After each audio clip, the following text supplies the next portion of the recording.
y vamos a empezar este tema con una oración, pidiendo la dirección del Espíritu Santo para que Él dirija su palabra. Inclinemos el rostro y vamos a orar.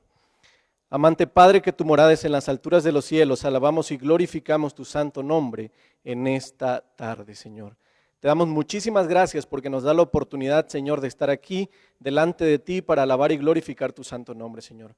Permite que las palabras expresadas por tu siervo, Señor, sean dirigidas totalmente por el Espíritu Santo, Señor, porque de mí, Señor, no puede salir nada bueno si no es inspirado por el Espíritu Santo.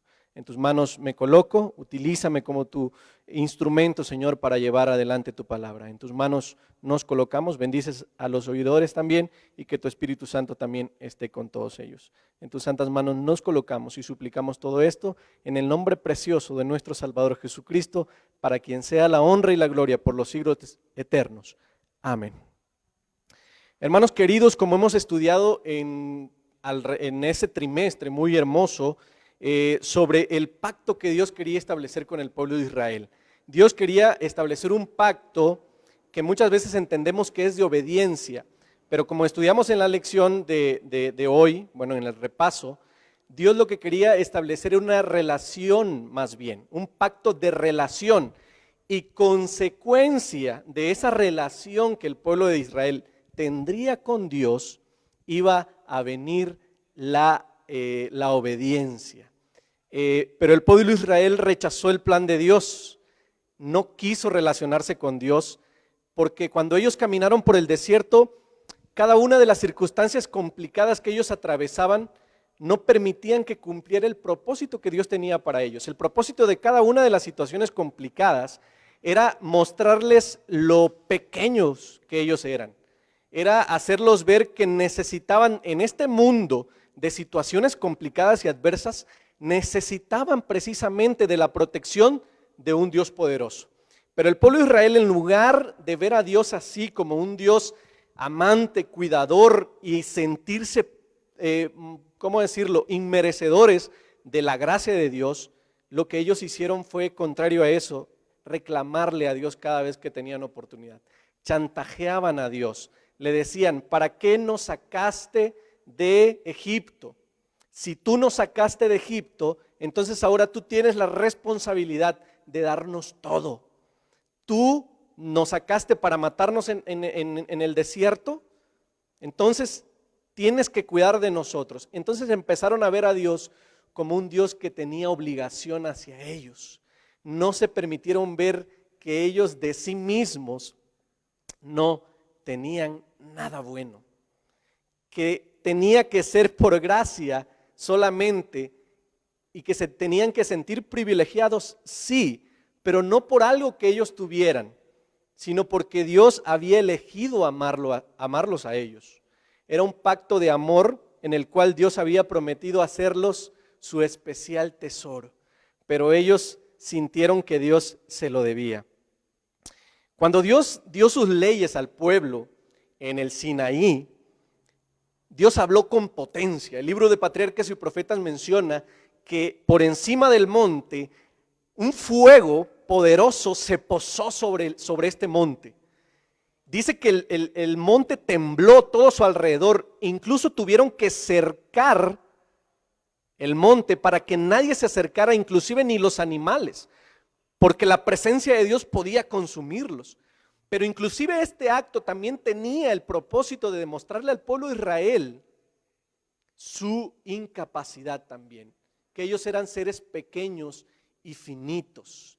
Pero otra vez ellos, en lugar de buscar a Dios y humillarse delante de Él, fueron con Moisés y le dijeron: Moisés, ya no queremos que Dios nos hable. Rechazaron la relación con Dios, dijeron: ya no queremos que Dios nos hable. Habla tú, y todo lo que Jehová diga por medio de ti, eso haremos. Y el que no lo haga, que muera. Ellos establecieron el pacto de muerte, no fue Dios. Pero Dios aceptó ese pacto precisamente para que ellos en algún momento se dieran cuenta que por obras, por ellos mismos, nunca iban a poder cumplir la ley. Nosotros vemos que en el pacto antiguo, que se hizo con el pueblo de Israel, hubieron personas inclusive en ese pacto que hallaron gracia, que llegó un momento de sus vidas donde se vieron a sí mismos por la influencia del Espíritu Santo, vieron su maldad, vieron su pecaminosidad y cayeron delante de Dios y le dijeron: Señor, no podemos o no puedo. Crea en mí un corazón nuevo y un espíritu recto dentro de mí, porque se dio cuenta en este ejemplo David que el problema no estaba en su conducta, el problema estaba en su naturaleza. Él necesitaba un cambio de corazón más que un cambio de conducta, porque cuando su naturaleza cambiara, cuando su corazón cambiara, ¿qué iba a venir como consecuencia? La bondad, el amor, los frutos del Espíritu. Así que, mis queridos hermanos, ellos cuando establecen este pacto de muerte, Dios lo acepta, pero también para darles una enseñanza. Hermanos, ¿por qué la salvación tiene que ser por gracia? ¿Por qué tiene que ser por gracia? Miren ustedes, cuando Adán fue creado, él fue creado en una naturaleza espiritual. Es decir, que él, todas sus intenciones, todas sus motivaciones eran del Espíritu. Él tenía una visión elevada, no caída, sino que estaba por encima de de la visión que nosotros tenemos. Él, su naturaleza espiritual también no dependía de él. O sea, no era que era naturalmente, vamos a decirlo, espiritual porque me voy a explicar más bien, sino que dependía de que estaba conectado con Dios. Cuando él fue creado conectado con Dios y el Espíritu fluía por dentro de Adán. Por eso es que él sentía y anhelaba todas las cosas del Espíritu. Cuando Adán cae, se separa de Dios. Hay una separación y el Espíritu deja de fluir por en medio, por el ser de Adán. Entonces Adán se queda ¿con qué? Con su naturaleza carnal, se queda sin la influencia del Espíritu. Y como ya no está el Espíritu, que el Espíritu es el dador del gozo, de la paz, de la paciencia, de la benignidad, de la mansedumbre, de la templanza, de la fe, deja de fluir el Espíritu y Adán empieza a sentir todo lo contrario: odio, envidia, celos, miedo, maledicencias, concupiscencias. Todo eso toma posesión del corazón de Adán. Entonces Adán estaba separado. Su naturaleza ya no era más espiritual, ahora era carnal, vendido al pecado. Por lo tanto, su vida ahora estaba en desarmonía total con la ley de Dios. Y al no cumplir los requerimientos de la santa ley de Dios, esta condenó a Adán a la muerte. Romanos 7:14 dice lo siguiente. Dice así: la ley es espiritual y solo puede ser, la ley espiritual, mas yo soy carnal, vendido a sujeción del pecado. Como vemos en este texto, mis queridos hermanos, la ley es espiritual y solo puede ser guardada por seres espirituales. Nosotros, seres carnales, pensamos que guardamos la ley de Dios, pero la ley no exige una obediencia a medias. La ley exige una obediencia perfecta. Y tal obediencia solamente la puede dar Cristo Jesús. Nosotros somos incapaces de cumplir los requerimientos que exige la ley. Por eso es que la salvación tiene que ser por gracia, porque nosotros no estamos a la altura de la ley, porque ésta nos condena. ¿Saben por qué? Porque la ley dice en Romanos 7:12, de manera que la ley a la verdad es santa y el mandamiento santo, justo y bueno. En el siguiente versículo vemos también en Romanos 3:10 al 12, dice así: como está escrito, no hay justo ni aun uno, no hay quien entienda, no hay quien busque a Dios. Todos se desviaron, a una se hicieron inútiles, no hay quien haga lo bueno, no hay ni siquiera uno. Isaías 64:6 dice lo siguiente: todos nosotros somos como un hombre impuro, todas nuestras justicias, que en este caso no está hablando de nuestros pecados, está hablando de nuestras buenas obras. Todas nuestras buenas obras, todas nuestras justicias son como un trapo sucio. Todos hemos caído como hojas marchitas y nuestros crímenes nos arrastran como el viento. Hermanos queridos, ¿qué hay de bueno en nosotros? Hay otro texto que no anoté, pero que dice la palabra de Dios. Si alguien tiene la cita, la puede escribir en los comentarios. Dice que somos podrida llaga, desde la coronilla de la cabeza hasta la punta de los pies, y no hay nada bueno en nosotros. Es por eso que tiene que ser por gracia la salvación, porque Adán, cuando era espiritual, tenía una naturaleza de oveja, pero al caer se convierte en un lobo, pierde su naturaleza espiritual y se convierte en naturaleza carnal. Por lo tanto, él pasa a ser un lobo. Entonces, todos nosotros, sus hijos, somos lobos por naturaleza, y las obras que nosotros hacemos son de lobos. Muchas veces podemos hacer obras de ovejas, pero son obras externas, porque realmente nuestro corazón es de lobo, no es un corazón convertido. Jesús lo expresó de esta manera en Mateo 7:15 al 17. Lean ustedes conmigo, dice así: cuidaos de los falsos profetas que vienen a vosotros con vestido de ovejas, pero por dentro son lobos rapaces. Por sus frutos los conoceréis. ¿Acaso se recogen uvas de los espinos o higos de los abrojos? Así, todo árbol bueno da frutos buenos, pero el árbol malo da frutos malos. ¿Qué nos estaba queriendo decir el Señor? Que toda obra, por ejemplo, cuando nosotros intentamos hacer lo bueno sin estar relacionados con Jesús, y que estas obras sean producto de la relación propiciadas por el Espíritu Santo, son obras de pecado, aunque sean aparentemente buenas. ¿Qué significa? Nosotros, cuando intentamos hacer lo bueno, venimos por ejemplo aquí a la iglesia y nos hacemos los buenos, nos ponemos una vestidura de oveja, y esa vestidura de oveja, obviamente las personas por fuera nos ven y dicen qué buena es esta persona, pero por dentro nosotros somos el mismo lobo natural y carnal, porque no ha habido un nuevo nacimiento.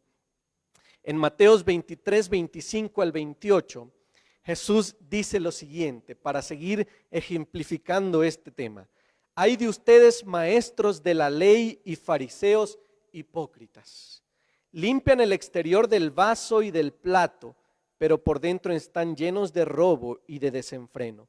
Fariseo ciego, limpia primero por dentro el vaso y el plato, y así quedará limpio también por fuera. Ay de ustedes, maestros de la ley y fariseos hipócritas, que son como sepulcros blanqueados. Por fuera lucen hermosos, pero por dentro están llenos de huesos de muertos y de podredumbre. Así también ustedes por fuera dan la impresión de ser justos, pero por dentro están llenos de hipocresía y de maldad. La palabra hipócrita es de origen griego y era el nombre que se les daba a los actores de teatro callejeros. Eran actores. Si trajéramos ese lenguaje a nuestra actualidad, podríamos decir que cuando Jesús le dijo a los fariseos hipócritas, lo que les estaba diciendo es: actores, ustedes viven una vida de actuación porque el interior es malo. Lo que ustedes necesitan es que el Espíritu Santo produzca en ustedes un cambio verdadero, porque el problema no está en el exterior, el problema está en el interior, en el corazón. Y lo expresó de esta manera, les dijo: porque del corazón salen los malos pensamientos. Lo que tenemos en el interior, eso es lo que está mal en nosotros. En Jeremías 17:9, el versículo siguiente dice así: engañoso es el corazón más que todas las cosas y perverso, ¿quién lo conocerá? Nosotros no somos capaces de conocer nuestras motivaciones internas, porque todas esas son inconscientes, es decir, vienen de algo que nosotros no podemos controlar, vienen como impulsos, como compulsiones que salen de nosotros. Pero miren, También se necesita, como les decía, poder del Espíritu Santo para conocerlo. Necesitamos que el Espíritu Santo sea quien revele nuestra maldad. De hecho, una de las obras del Espíritu al ministrar en esta tierra, dice la palabra de Dios, que para poder llevar al arrepentimiento al ser humano, a la humillación, es de convencerlo de que el pecador es malo, impotente para poder cambiarse. En Juan 16:8 dice así: y cuando Él venga, convencerá al mundo de pecado, de justicia y de juicio. La labor del Espíritu Santo cuando vino a esta tierra y cuando está en medio de nosotros es convencernos precisamente, hermanos, de nuestra maldad, de nuestra pecaminosidad. Porque si el Espíritu Santo no nos convence de eso, ¿cómo vamos a sentir la necesidad de un Salvador que nos rescate del pecado? Nosotros somos falsos buenos, hermanos. Somos egoístas. Es decir, que hay una motivación interna más allá que desconocemos de la que nosotros pensamos que es la de ayudar. Somos buenos por conveniencia, somos buenos egoístas. Egoísmo quiere decir que tiene que ver con nosotros. Hay una motivación interna egoísta. Podemos ser buenos por conveniencia. Voy a ayudar a alguien porque sé que puedo obtener algo de esa persona. Eso somos nosotros.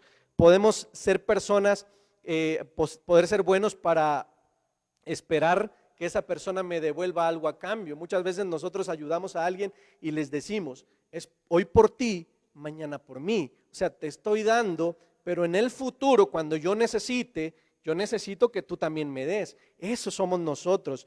Somos buenos por conveniencia. Podemos ser buenos por culpa. Errores del pasado que cometimos, hicimos tantas cosas, hoy ya no queremos hacerlo y empezamos a hacer bondades para expiar esas culpas del pasado, pero igualmente son obras de pecado. Podemos ser buenos por un trastorno obsesivo compulsivo, cuando en la infancia se nos censuró hacia el sentido de que las cosas debían ser correctas. Hoy hacemos lo bueno porque si no hacemos lo bueno, nuestro interior empezamos a sentir una ansiedad por estar haciendo lo malo y por recibir un castigo. Entonces eso es producto de un trastorno. También podemos ser buenos por recibir la aprobación de los demás. Quiero que las demás personas vean que yo soy una buena persona, y eso es una motivación interna del ego, del egoísmo. También puedo ser bueno para obtener la aprobación de Dios. Y eso, aunque nosotros podemos decir, pero sí hay que buscar la aprobación de Dios, hermanos. La aprobación de Dios se consigue solamente cuando aceptamos a Cristo en nuestro corazón. No tenemos que buscar la aprobación de Dios por obras. Esas van a venir como resultado de ya haber establecido una relación con Dios. Y podemos ser buenos también por ganar afecto de las demás personas. Quiero ser amado. Quiero que las personas me miren y me apapachen y me abracen. Y entonces soy buena persona porque me gusta eso. Entonces también es una motivación egoísta. Hermanos, debemos permitir la influencia del Espíritu Santo para que revele nuestra maldad total. Cuando nosotros veamos nuestra maldad, iremos y caeremos de rodillas ante los pies del Salvador. Como en Lucas 18:13, Filipenses 3:7, dice, el apóstol, aquí dice, pero todo lo que para mí era ganancia, lo he estimado como pérdida por amor a Cristo. Cuando el apóstol Pablo vio que la salvación era por gracia, antes él creía que era por obras, por demostrarle a Dios que era bueno.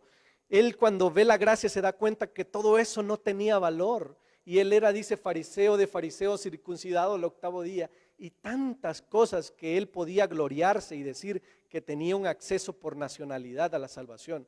Pero cuando él se da cuenta que en realidad el problema de él estaba en su interior, en su maldad, y que todo eso era una obra externa, dice que él se considera a sí mismo miserable. Miserable de mí, ¿quién me librará de este cuerpo de muerte? Y todo lo que para mí era ganancia, lo vengo a estimar como pérdida, menciona él. Y ahora en lugar, cuando nosotros permitimos que el Espíritu Santo nos revele el pecado, mis queridos hermanos, ya no somos como el fariseo que se ensalzaba y decía yo hago esto, aquello, sino como el publicano cobrador de impuestos que nos dice en Lucas 18:13. Dice así, mas el publicano estando lejos no quería ni aún alzar los ojos al cielo, sino que sería su pecho diciendo: Dios, reconcíliame, pecador. Sé propicio, sé lo ideal, lo que yo necesito, Señor, para ser transformado, porque yo no puedo, porque solamente eso pertenece al Espíritu. Necesitamos permitir al Espíritu Santo que nos muestre nuestra maldad. El Camino a Cristo, página 13, capítulo 2, que lleva por título La más urgente necesidad del hombre. La autora expresa lo siguiente, y de hecho me gustaría que buscaran esto en el libro El Camino a Cristo, que lo leyeran ustedes por sus propios ojos. No lo he anotado en pantalla, pero se los voy a leer. Dice así, Camino a Cristo, página 13, capítulo 2. Es imposible que escapemos por nosotros mismos del hoyo del pecado en el que estamos sumidos. Nuestro corazón es malo y no lo podemos cambiar. ¿Quién podrá sacar cosa limpia de la inmunda? Ninguno. Ese texto está en Job 14:4. El ánimo carnal es enemistad contra Dios, pues no está sujeto a la ley de Dios, ni a la verdad lo puede estar. La educación, la cultura, el ejercicio de la voluntad, el esfuerzo humano, todos tienen su propia esfera, pero no tienen poder para salvarnos. Pueden producir una corrección externa de la conducta, pero no pueden cambiar el corazón. No pueden purificar las fuentes de la vida. Debe haber un poder que obre desde el interior, una vida nueva de lo alto, antes que el hombre pueda convertirse del pecado a la santidad. Ese poder es Cristo. Únicamente su gracia puede vivificar las facultades muertas del alma y atraer esta a Dios, a la santidad. El Salvador dijo: a menos que el hombre naciere de nuevo, ojo con eso, a menos que reciba un corazón nuevo, nuevos deseos, designios y móviles que lo guíen a una nueva vida, no puede ver el reino de Dios. La idea de que lo único necesario es que se desarrolle lo bueno que existe en el hombre por naturaleza es un engaño fatal.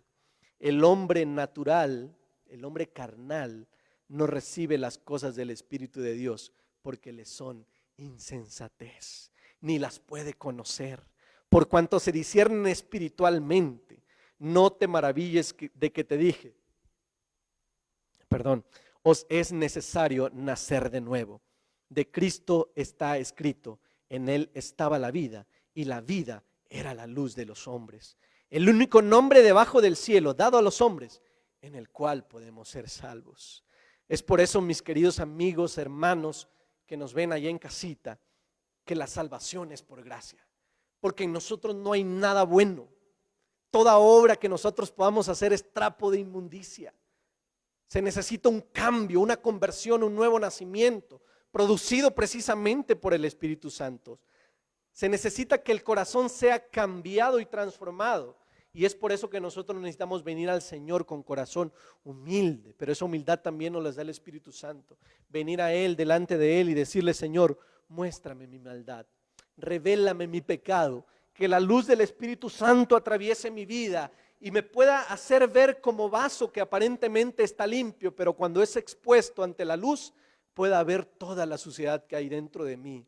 Y diariamente, hermanos, cuando vemos nuestra maldad, tenemos una relación de dependencia con Dios precisamente. ¿Por qué? Porque sabemos que lo necesitamos para todo. Satanás ha metido la idea en el mundo cristiano que solo los buenos pueden acercarse a Dios, que si eres malo no mereces a Dios, que la iglesia es un lugar de perfectos que no pecan. Cuando creemos esto, nos cerramos el cielo a nosotros mismos y también a los demás. Satanás dice, y te dice a ti, si eres uno como me lo dice a mí: ¿a eso vas a la iglesia? Necesitas ser bueno para ir a la iglesia. ¿Tú en la iglesia? Se va a caer el templo si vas a la iglesia. Son las expresiones que Satanás utiliza para alejarnos de Dios. Pero esa es precisamente su arma más poderosa para alejar a las almas de Cristo. Jesús dice: la salvación es para los malos, para salvarlos de la esclavitud del pecado. Lucas 5:31 al 32 dice lo siguiente: Respondiendo Jesús les dijo: los que están sanos no tienen necesidad de médico, sino los enfermos. No he venido a llamar a justos al arrepentimiento, sino a pecadores. Mi iglesia, dice el Señor, es un hospital para restaurar, para cambiar la naturaleza de los que precisamente no pueden cambiarla por sí solo. Ezequiel 34:16 dice lo siguiente, maravilloso versículo. Jeremías, perdón. Creo que anoté Jeremías, puede ser Jeremías o Ezequiel, hermanos. Puede haber una equivocación ahí. Pero es el 34:16. Dice así: yo buscaré a la oveja perdida y haré volver a la descarriada, y vendaré a la perniquebrada y fortaleceré a la débil, pero a la engordada y a la fuerte la destruiré. Yo les apacentaré con justicia. Jesús toma lo débil para llevarlo a ese propósito que Él tiene para cada uno de nosotros. La salvación, dice el Señor Jesús, es para el hijo pródigo, para el ladrón y para la prostituta, para el que no puede con sus vicios, para el que la ira lo domina y lo mete en problemas, para el homosexual, para el adúltero, para todo pecador es la salvación de nuestro Señor Jesús. Él dice en Mateos 11:28, vengan a mí todos los que estáis trabajados, cansados y cargados, que yo les daré descanso. Isaías 1:18 dice lo siguiente: venid pronto, dice el Señor, no te tardes. Si vuestros pecados fueren como la grana, si eres un gran pecador, como la nieve serán emblanquecidos, y si fueren rojos como el carmesí, yo los voy a hacer como blanca lana. Hebreos 4:14 al 16 dice lo siguiente: por tanto, teniendo un gran sumo sacerdote que traspasó los cielos, Jesús el Hijo de Dios, retengamos nuestra profesión. Porque no tenemos un sumo sacerdote que no pueda compadecerse de nuestras debilidades, sino uno que fue tentado en todo, según nuestra semejanza, pero sin pecado. Acerquémonos pues confiadamente al trono de la gracia, para alcanzar misericordia y hallar gracia para el oportuno socorro. Mis queridos hermanos, no merecemos la salvación, pero aún sin merecer, Él dio su vida por nosotros. La gracia, mis queridos hermanos, es el recurso de Dios para quitar del ser humano la culpa de que solo los buenos pueden acercarse a Dios. Cuando Satanás dice que no mereces, cuando Satanás dice que eres malo, que a eso vas a la iglesia, dile, precisamente porque soy malo, porque soy pecador, porque el pecado está en mí y no puedo hacer las obras del Espíritu, es que necesito a Cristo, para que Él produzca en mí el querer como el hacer por su buena voluntad. Precisamente porque no merezco, es precisamente que por eso es que su salvación es por gracia. Gracia es dar algo a alguien que no lo merece. Mis queridos hermanos, la gracia es el recurso de Dios extendido al hombre por medio de Cristo para permitirle cambiar de naturaleza. Solamente por la gracia se puede hacer esto. La gracia es el recurso de Dios para hacernos espirituales y poner nuestra vida en armonía con la ley de Dios. Segunda de Pedro 1, 3 y 4 es un versículo maravilloso que no había leído antes, con el que me encontré hace poco, y al leerlo puedo sentir algo maravilloso porque es una promesa que podemos lograr no en el cielo, hermanos, aquí en la tierra el Espíritu Santo puede hacer esa obra en nosotros. Dice así: como todas las cosas que pertenecen a la vida y a la piedad nos han sido dadas por su divino poder, mediante el conocimiento de aquel que nos llamó por su gloria y excelencia, por medio de las cuales nos ha dado preciosas y grandísimas promesas, para que por ellas llegases a seis participantes de la naturaleza divina, habiendo huido de la corrupción que hay en el mundo a causa de la concupiscencia. Tenemos la oportunidad en el Espíritu de poder ser participantes de la naturaleza humana. Patriarcas y profetas, no lo anoté, pero anótenlo ustedes y pueden buscarlo, mis queridos hermanos, allá en casita, en el libro Patriarcas y Profetas. página 302, en el capítulo titulado La enemistad de Satanás hacia la ley de Dios, dice lo siguiente: por medio de la gracia de Cristo pueden llegar a ser capaces de obedecer a la ley del Padre, solamente por la gracia de Cristo. Así, en todos los tiempos entre la apostasía y la rebelión, Dios saca un pueblo que le es fiel, un pueblo en cuyo corazón está escrita su ley. Isaías 51:7. Mi querido hermano allá en casita, que escuchas, ¿quieres ser transformado? ¿Quieres que el Señor te haga nacer de nuevo? ¿Quieres participar de la naturaleza divina? ¿Quieres ser salvo? Solo ven a Jesús, confía en su gracia. Y como dices Juan 15:5, yo soy la vid, vosotros los pámpanos. El que permanece en mí y yo en él, éste lleva mucho fruto. Porque separado nada de mí, nada podéis hacer. Es decir, solamente permaneciendo en Jesús es como podemos ser transformados. Por nosotros mismos no podemos producir obras de justicia, pues nuestras obras de justicia son como trapo de inmundicia. Que el Señor les siga bendiciendo y que cada día, Señor, mis queridos hermanos, podamos ir al Señor Jesús y podamos establecer esa relación de humildad delante de Él. En la tarde hemos de estar dando el tema en la sociedad de jóvenes. Les hago una invitación. Tendremos, por decirlo así, una segunda parte de este tema, en la cual hablaremos cómo permanecer en Jesús, cómo relacionarlos con Él, cómo lograr que por medio del Espíritu Santo esa transformación pueda ser dada en nosotros. Que el Señor les siga bendiciendo, que la gracia del Señor Jesucristo pueda estar con todos nosotros y nos vemos hasta la próxima. Les envío un abrazo en el Señor. Vamos a terminar con una oración. Les voy a invitar para que inclinen sus rostros allá en casita y a todos los que están aquí presentes y vamos a orar. Amado Padre, te damos gracias porque nos has hablado en esta mañana, Señor. Gracias porque nos das tu palabra para tener claridad en estos tiempos de dificultades, Señor.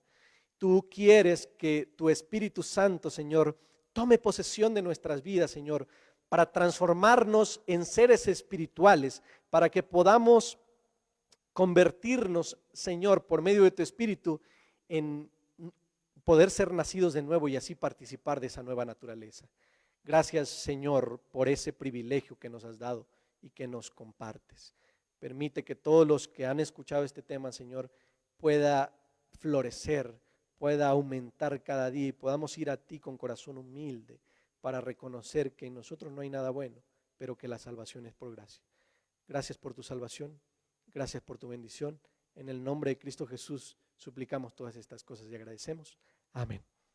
Que el Señor les siga bendiciendo, mis queridos hermanos.